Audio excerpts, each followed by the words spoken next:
अस्सलाम वालेकुम to all, welcome to AG science academy. Students, आज हम लोग 10th बायो का चैप्टर नंबर 2 होम्योस्टेसिस स्टार्ट करेंगे। स्टार्ट करते हैं। बिस्मिल्लाहिर्रहमानिर्रहीम। फर्स्ट ऑफ ऑल, होम्योस्टेसिस है क्या? Homeo means same, stasis to maintain, stable करना। तो maintenance of internal conditions of body, जिसम के अंदरूनी हालात का नॉर्मल रहना despite changes in external environment, बावजूद इसके कि हमारा बैरूनी माहौल में तब्दीलियाँ हो रही हों, तो ये होम्योस्टेसिस है। फॉर एग्जाम्पल, हमारा इर्द गिर्द का टेम्परेचर चेंज होता रहता है। सर्दियों में बहुत कम है, गर्मियों में बहुत ज़्यादा है, लेकिन इसके बावजूद हमारी बॉडी का नॉर्मल टेम्परेचर, अगर कोई बीमारी नहीं है तब 37 इन सेल्सियस स्केल और 98 इन फ़ारेनहाइट स्केल ही रहता है। तो ये सब किसकी मरहून मिन्नत है? होम्योस्टेसिस की। इसी तरह से कार्बोहाइड्रेट्स में थोड़ा सा हिंट दूंगी कि यहाँ इसका डिटेल में तज़किरा करने का कोई फ़ायदा नहीं है, नेक्स्ट आप क्लासेस में डिस्कस करेंगे। कार्बोहाइड्रेट्स मतलब कि शुगर, इसी तरह से ग्लूकोज मतलब शुगर, इन दोनों को आप इस मतलब में ले सकते हैं। तो अगर हम कार्बोहाइड्रेट से भरपूर खुराक ले रहे हैं, यानी जिसमें बहुत ज़्यादा शुगर है, तो हमारे ब्लड में तब भी ग्लूकोज यानी कि शुगर की मिकदार नॉर्मल ही रहेगी, बढ़ेगी नहीं, ना कम होगी। क्यों? होम्योस्टेसिस की वजह से। क्योंकि अगर वो बहुत कम है तब भी उसे नॉर्मल हालत में लेके आएंगे, अगर बहुत ज़्यादा है तब भी उसे नॉर्मल हालत में लेकर आया जाएगा। तो ये सब होम्योस्टेसिस की वजह से।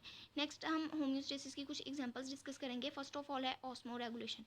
ऑस्मो रेगुलेशन क्या है? Maintenance of to maintain amounts of water and salts in body fluids and inside cells by diffusion. Diffusion के ज़रिए बॉडी में साल्ट्स और पानी को बॉडी के फ्लूइड्स में मेंटेन करना ऑस्मो रेगुलेशन है। अच्छा, लास्ट ग्रेड में 9th ग्रेड में आप टॉन्सिटी का डिस्कस कर चुके हैं कॉन्सेप्ट, जिसमें आपने हाइपोटोनिक, आइसोटोनिक और हाइपोटोनिक डिस्कस किया था।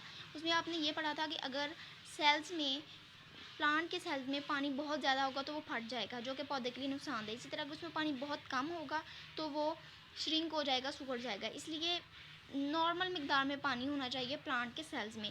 तो इसको मेंटेन करने के लिए, पानी और उसमें मौजूद साल्ट की अमाउंट को मेंटेन करने के लिए प्लांट्स में ऑस्मो रेगुलेशन का प्रोसेस होता है। ठीक है जी। नेक्स्ट है thermo regulation. Therm means heat. जहाँ भी थर्म का मतलब आएगा उससे मुराद ये होगा, ये टेम्परेचर से, हीट से रिलेटेड है। तो maintenance of internal body temperature is called thermo regulation, यानी कि बॉडी के टेम्परेचर को नॉर्मल रखना।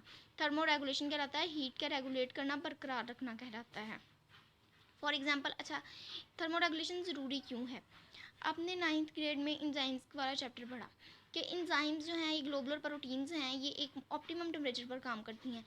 इंजाइम की प्रॉपर फंक्शनिंग पर असरअंदाज क्या होता है? इंजाइम की प्रॉपर फंक्शनिंग पर टेम्परेचर असरअंदाज होता है, पीएच और सबस्ट्रेट कंसनट्रेशन। खैर ये तो एक गैर मुनासिब है, अलग गुफ्तगू है। टेम्परेचर, अगर टेम्परेचर ज़्यादा हो, बहुत ज़्यादा हो, तो इंजाइम का स्ट्रक्चर चेंज हो जाता है, उसकी शेप में चेंजेस आ जाते हैं, जिसकी वजह से वो प्रॉपर फंक्शन नहीं हो पाती जो कि होनी चाहिए। लिहाजा थर्मो रेगुलेशन बहुत ज़रूरी है इंजाइम्स की प्रॉपर फंक्शनिंग के लिए, अदरवाइज़ वो उस तरह से काम नहीं करेगा जिस तरह से करना चाहिए। और इंजाइम्स हमारी बॉडी में बहुत इंपॉर्टेंट हैं, ये प्रोटीन्स हैं, ये मुख्तलिफ इंजाइम्स मुख्तलिफ तरह के काम सर अंजाम देते हैं। फॉर एग्जांपल, स्टमक में इंजाइम मौजूद है, इसी तरह बहुत से इंजाइम्स हैं। तो इंजाइम्स भी इंपॉर्टेंट है और इंजाइम्स की प्रॉपर फंक्शनिंग के लिए टेम्परेचर की मेंटेनेंस भी इंपॉर्टेंट है। नेक्स्ट है एक्सक्रीशन, यानी कि निकालना। Elimination of metabolic waste from body to maintain internal conditions. अंदरूनी हालत को नॉर्मल रखने के लिए, मेंटेन रखने के लिए, बरकरार रखने के लिए बॉडी से मेटाबॉलिक वेस्ट का निकालना, यानी कि रिएक्शन के दौरान जो वेस्ट मटेरियल होता है उसे बॉडी से निकाल देने का नाम एक्सक्रीशन है। ये जो हमें चाहिए ही नहीं, जो हमारी बॉडी में वेस्ट है, तो उसे बाहर निकाल देना ज़रूरी है। नेक्स्ट अब हम डिस्कस करेंगे डिटेल में, ये लॉन्ग क्वेश्चन है, होम्योस्टेसिस इन प्लांट्स। अच्छा, आपने देखा कि जब हमने फर्स्ट चैप्टर डिस्कस किया, गैसेस एक्सचेंज डिस्कस किया, तो वो भी हमने पहले प्लांट्स में डिस्कस किया, फिर एनिमल्स में यानी कि ह्यूमंस में। अब हम इस चैप्टर में भी पहले होम्योस्टेसिस प्लांट्स में डिस्कस कर रहे हैं, उसके बाद ह्यूमंस में करेंगे। क्यों हमेशा प्लांट्स में ही क्यों डिस्कस किया जाता है? किसी भी इन्वायरमेंट के हैबिटेट के एग्जिस्ट करने के लिए प्लांट्स बहुत अहम है। ये प्रोड्यूसर्स होते हैं। लिहाजा जब भी ऑर्गेनिज्म को डिटेल में डिस्कस किया जाए तो पहले प्लांट्स को डिस्कस किया जाता है, उसके बाद एनिमल्स को डिस्कस किया जाता है। Keep in mind that. So first of all है removal of extra carbon dioxide and oxygen. ये भी प्लांट्स भी होम्योस्टेसिस के ज़रिए अपने अंदरूनी हालात को मुश्किल रखते हैं, यानी कि बाहर का टेम्परेचर चेंज हो या फिर कुछ भी, तो ये नॉर्मल रखते हैं अपने बॉडी के कंडीशंस को। प्लांट्स में दो तरह के प्रोसेस होते हैं, रेस्पिरेशन और फोटोसिंथेसिस। फोटोसिंथेसिस जो है वो एक डे टाइम प्रोसेस है, यानी कि सिर्फ दिन के वक्त होता है। क्यों? इसके नाम से जाहिर हो रहा है, फोटो मीन्स लाइट और सिंथेसिस टू प्रिपेयर, इनके दिन की रोशनी में तैयार करना। ये ऐसा प्रोसेस है जो सिर्फ प्लांट्स में होता है और सिर्फ दिन के वक्त होता है। क्यों? क्योंकि तब सनलाइट अवेलेबल होती है। कार्बन डाइऑक्साइड, ये कौन सा प्रोसेस है? इसमें कार्बन डाइऑक्साइड और पानी as a reactant in the presence of light, sunlight react करके कार्बन ऑक्सीजन और ग्लूकोज बनाते हैं। ग्लूकोज जो कि प्लांट की खुराक है, और oxygen as a by product बनती है। इसमें बनने वाली ऑक्सीजन रेस्पिरेशन में इस्तेमाल होती है।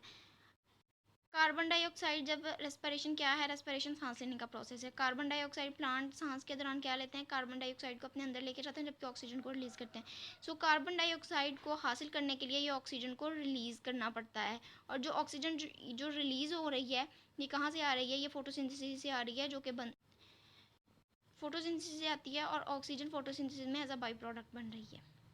सो रात के वक्त जब फोटोसिंथेसिस नहीं हो रही होती, तो ये कार्बन डाइऑक्साइड एक्स्ट्रा है, यानी कि इसकी ज़रूरत ही नहीं है, तो इसे रिलीज़ कर दिया जाता है, क्योंकि ये वेस्ट है।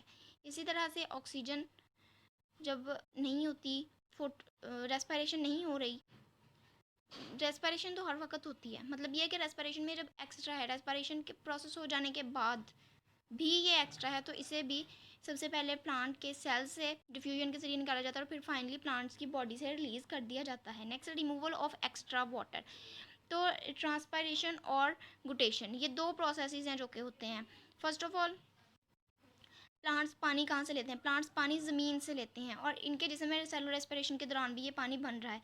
पानी की बड़ी मिकदार को, अच्छा प्लांट्स यूज़ कहाँ होता है पानी की बड़ी मिकदार? इसमें दो तरह के प्रोसेस हो रहे हैं, जिसके ज़रिए पानी जो कि वेस्ट है उसे बॉडी से बाहर निकाला जाता है जी। ये दो प्रोसेस कौन से हैं? ट्रांसपायरेशन और गुटेशन।